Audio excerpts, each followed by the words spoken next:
This video is all about access codes and how you can use them to restrict access to using the event or to actually printing photos. So the idea is that you hand out 6-digit codes to your guests, and then they can enter those codes to gain access to using your event or to printing photos.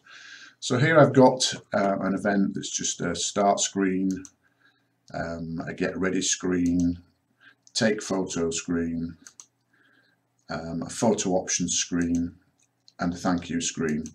And the photo options screen has got a print button on it.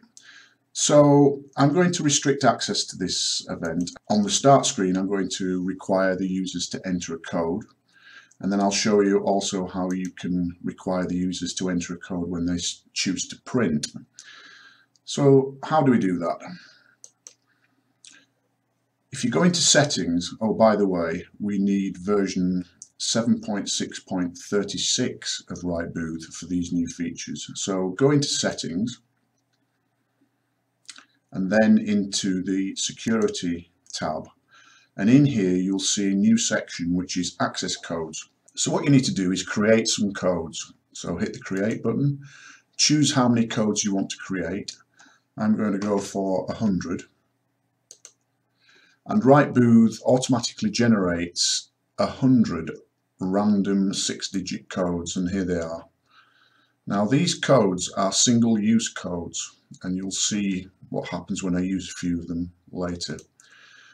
Right, so these codes have been saved on the system and they can be used in any of your events. So once you've got all your codes generated, the idea is that you want to be printing them out so that you can hand them out to your guests. So the way to do that is to select the ones you want to print. I'm going to select them all. So I will left click the top one, scroll down to the bottom of the list, then I'll hold the shift key down and left click on the bottom one, and that will select all of the codes, and then I'll choose to print. I need to pick my printer. Let's go for that one, and let's have a look at the print preview.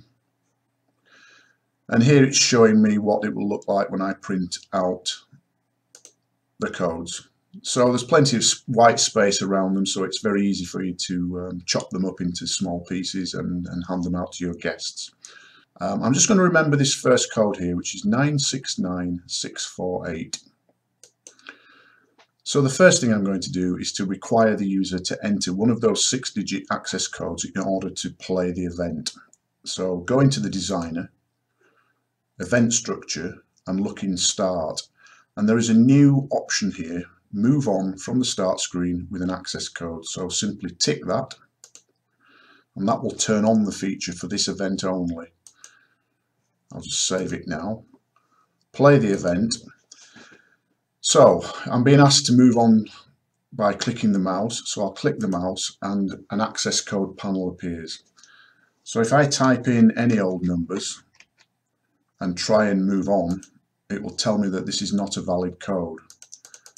However, if I enter one of the valid codes, and remember it was 969648, and then click this, I can move on. And here we are with the event. Right, now if I click print, it's going to allow me to print. But what I really want to do is to stop the users from printing unless they have an access code. So let's have a look at how you do that. I'll just come out of here. So this time, back into the designer, event structure. Now this time I'm going to allow them to use the event without requiring an access code, so I can turn this off. But if you go to the print photos section, there is also a new option here. Printing requires an access code. So let's tick that.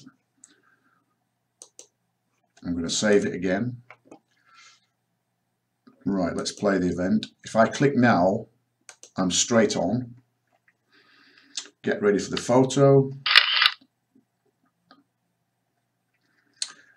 Okay, I'm at the options screen. Let me click print, and I'm asked to enter an access code.